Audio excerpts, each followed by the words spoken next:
After a string of deaths at a remote beauty spot in Queensland, Australia, many people began to wonder if the area was cursed. Legend told of a woman's ghostly face appearing just below the surface of the waters there, luring young men to their deaths. Join us as we go in search of the spirits of Devil's Pool.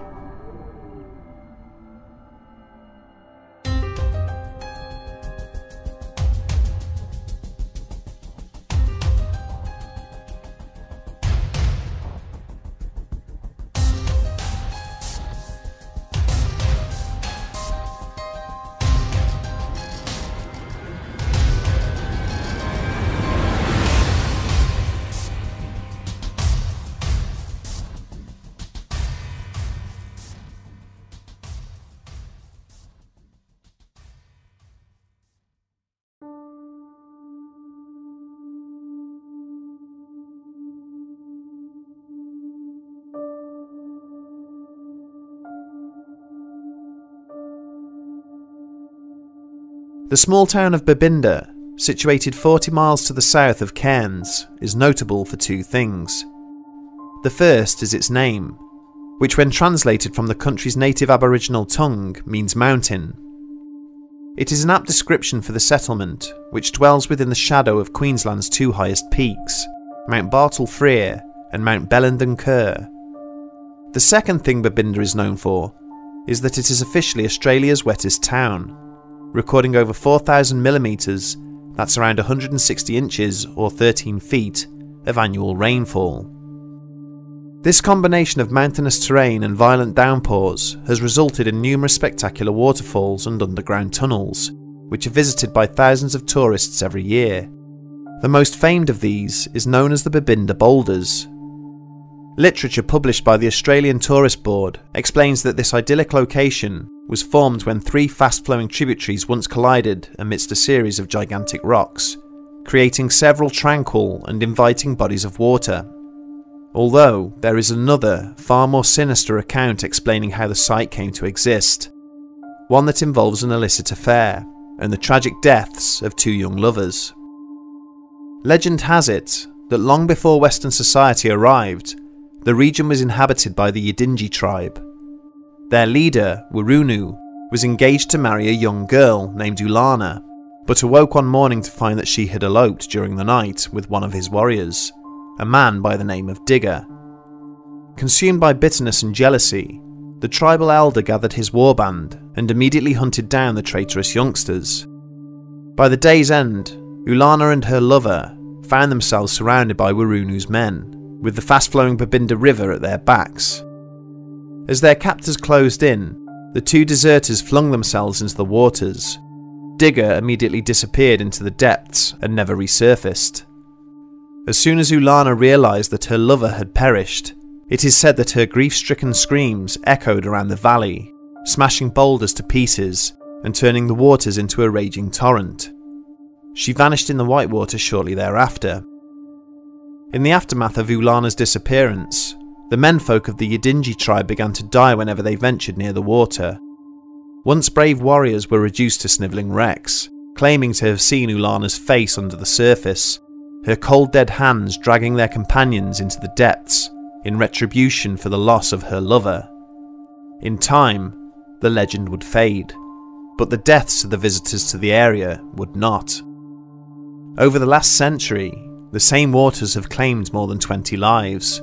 Some believe the spot is cursed, that it exudes an almost supernatural allure, that the spirit of Ulana entices young men into the waters only for them to drown with an uncanny ferocity. It is for this reason that the area is known to the locals as Devil's Pool. The first recorded fatality at the pools occurred on the 10th of June 1933, when a local man by the name of Winterbottom was dragged into a whirlpool at the bottom of one of the Babinda waterfalls. The Cairns Post chronicled the fruitless efforts of the authorities to find his missing body, theorising that it must have been sucked down and lodged somewhere in one of the many tunnels and crevices that lurked within the depths. The same newspaper name-checks Babinda once again in November of 1940, when it related the case of John Dominic English.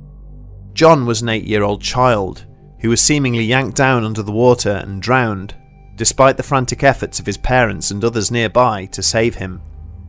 The only mercy in the child's death was that his body was not lost to the haunting darkness below. For the last decade at least, swimming and other activities of any kind have been officially banned because of the worrying loss of life. The official viewing platforms and the pathways leading to and from them are now securely fenced off.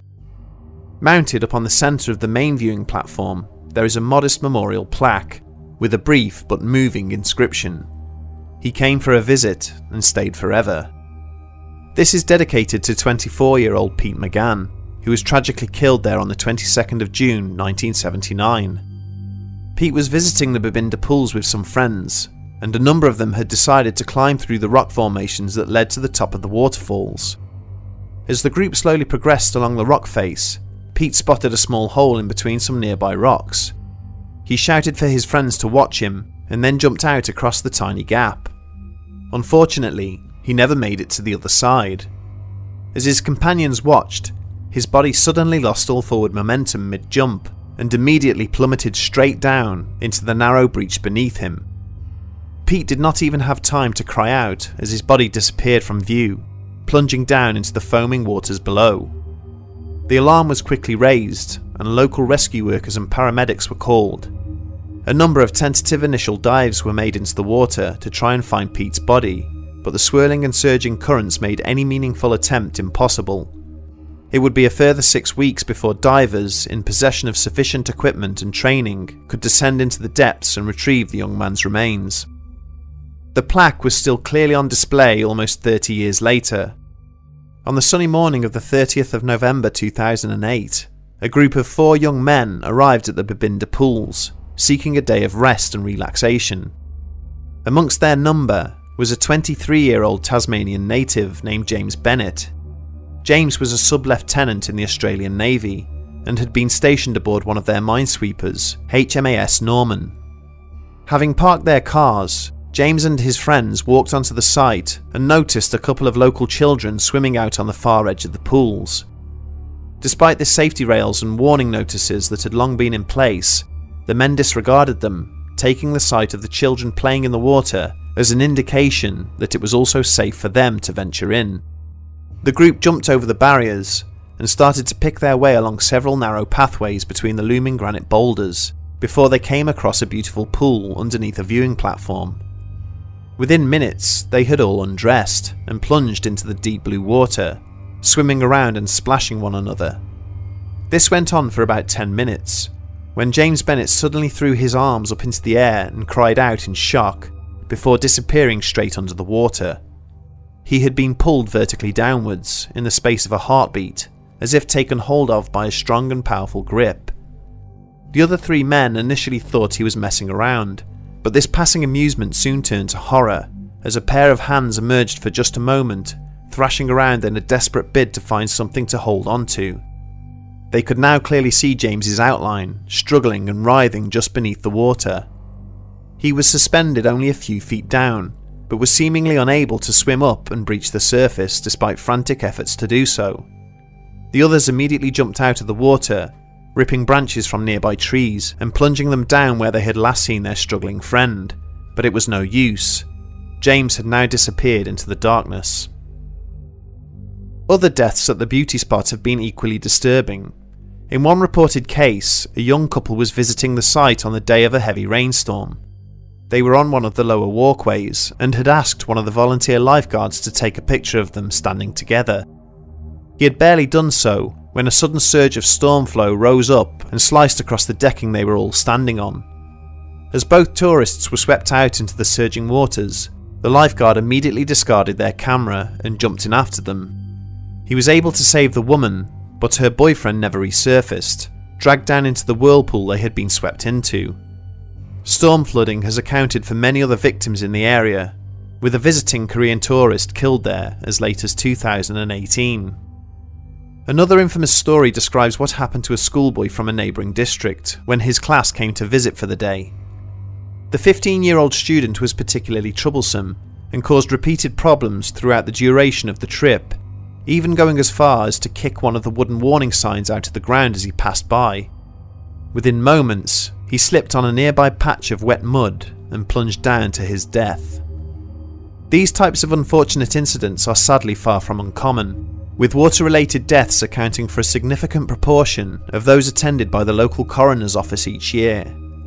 Between the aforementioned storm surges and flooding, there are also domestic swimming pool deaths, drownings attributed to crocodile attacks, and even coastal tsunamis. But the sheer volume and similarity between incidents at Babinda is difficult to ignore. For the witnesses who have been present during these occurrences, and sometimes even for the grieving families of the victims, there is a sinister vibe to what has taken place, as if there is something that operates outside the established laws of nature, which seems to haunt the site. And it has been said that there have been occasions when this unknown force has inadvertently let its presence be known. Some photographs taken of the pools in the aftermath of such incidents are said to have contained the shape of a woman's face peering up from under the water's surface. In other pictures, the ghostly outlines of the victims can just about be made out, standing along the water's edge. Then there is the fact that the 20 people who are known to have been killed at Babinda boulders in recent times all died as the result of drowning, but some of them were not even in the water at the time, further suggesting that something sinister is at play. Pete McGann was climbing on rocks 40 feet above the surface of the pools when an invisible force seemingly reached out and plucked him from mid-air. The visiting couple swept off the viewing platform, and the unruly teenager who kicked the sign were also propelled over and down into the pools by circumstances far beyond their control. The bodies of those who have drowned also seem to take an excessively long time to be found and recovered, as if they have been hidden away from those trying to locate them.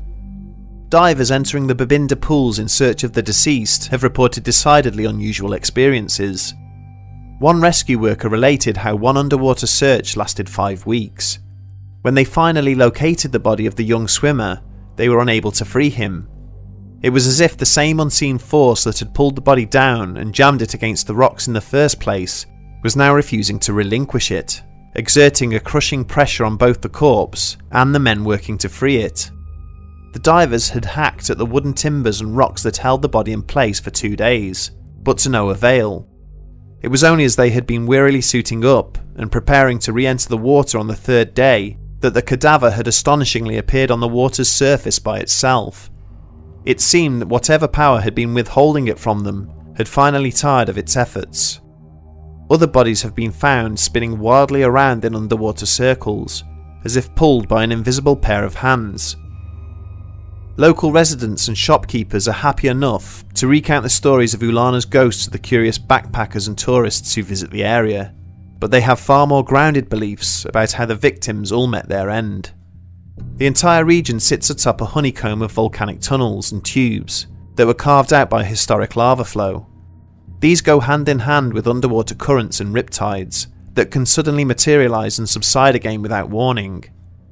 Bodies which disappear into the depths are quite often caught up in these currents, where they can be sucked into the subterranean caves and tunnels, sometimes trapped for months before they return to the surface.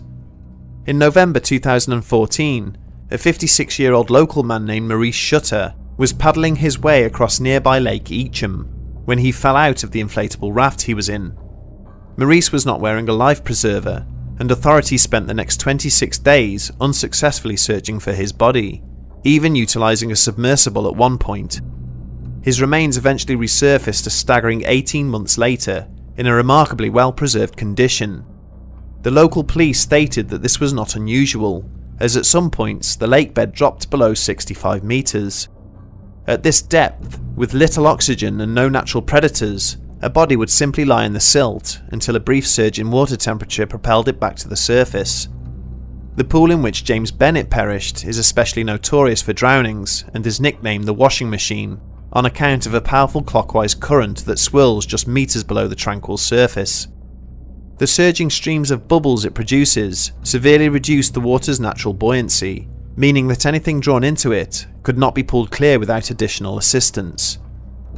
Whether you believe the deaths at Devil's Pool are caused by some supernatural force, or whether they are simply the result of many converging factors, including sheer bad luck, there is no denying that the area is unnaturally terrifying, due in no small part to how its otherwise beautiful and serene appearance masks a far darker reality.